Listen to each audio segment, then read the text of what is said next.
Hi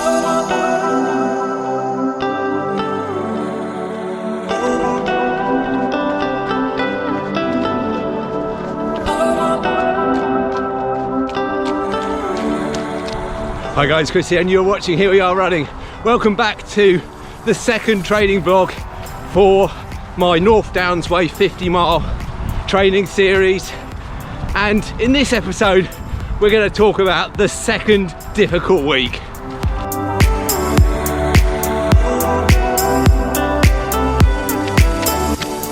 Because I think there is something difficult about a second week in any training block, and it's not just the mud that I'm getting today.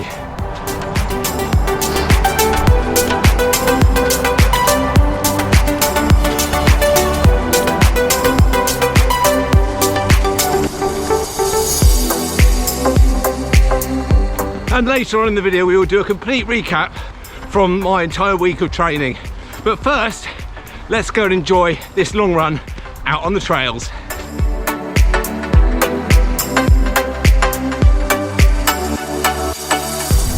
Okay, we started in Merstham. We made our way to Gatton Park. We went up Reigate Hill, and now we've made it from Reigate Hill car park to Collie Hill. And it's fantastic today, a fantastic view up here. And getting up here is a bit tricky. A lot of people walking, having to sort of dodge around them, keep some distance. But now it should be a little bit more open.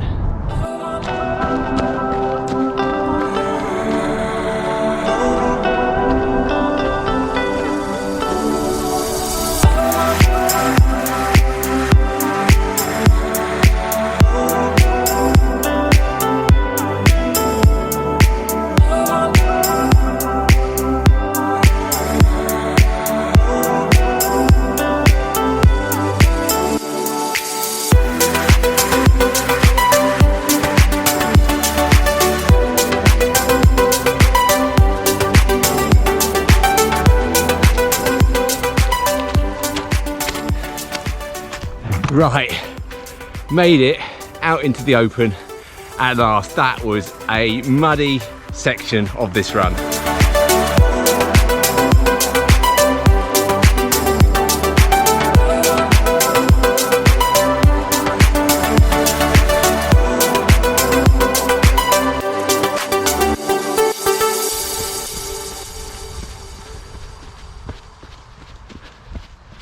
Right, comment below if you can relate with me that the second week of a new training block is a really tough one. You know, the first week, you start it all off, you're enthusiastic, your legs are probably quite fresh, and you're just raring to go into that first week. And I had a first week just like that last week, everything went well, and then the second week hits.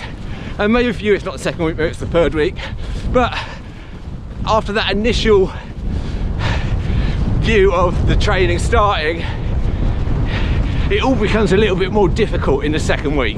So comment below if you can relate to that too. And for me, the second week, it has been a tough one. It's been wet here. It's been very, you've seen what it's been like on this run, and today the weather's nice, but it really has been wet.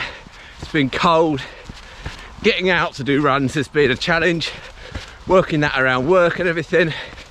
And yeah, but I have got the runs done, as you will find out when we get home.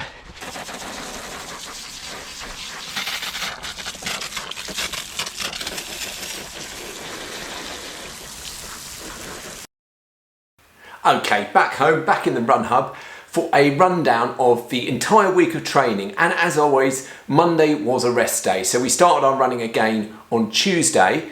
Did 2 runs on Tuesday. Firstly, 7 kilometers outside, average pace of 5:44 per kilometer and average heart rate of 125 beats per minute. So keeping it in zone 2. Also kept it in zone 2 for a 14k run on Zwift later in the evening. And I did the Tour de Zwift stage 2 longer run on Tuesday evening. I did actually put a little bit of elevation in there as well, just to bump up my overall elevation for the week. Average pace there of 6 minutes, or just over 6 minutes per kilometre pace. Now, taking us on to Wednesday, again did 2 runs on Wednesday, but these were shorter runs. The first one, we were out on the trails just for 6k, and a little bit of footage of that.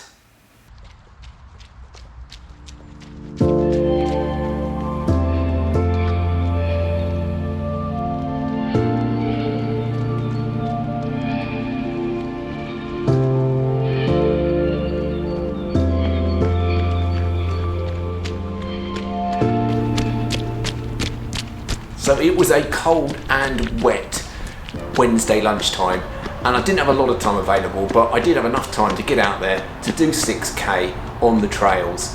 What I did was a gradual climb up to the top of Reigate Hill, and the focus of this run wasn't really about increasing my elevation gain, it was about practicing some downhill elements. So I went up to the top twice and ran down it at some speed a couple of times. And that's really what I was doing for that particular run.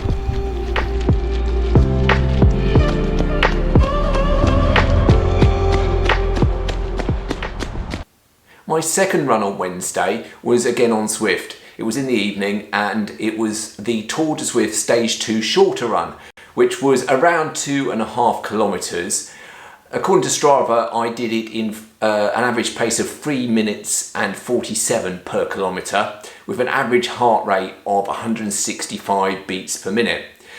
I treated this as a bit of speed work for the week, really. So I set off on that. It was a group run, so it wasn't really a race, but I set off pretty quickly, and I gradually increased the speed on the treadmill as we went through the run.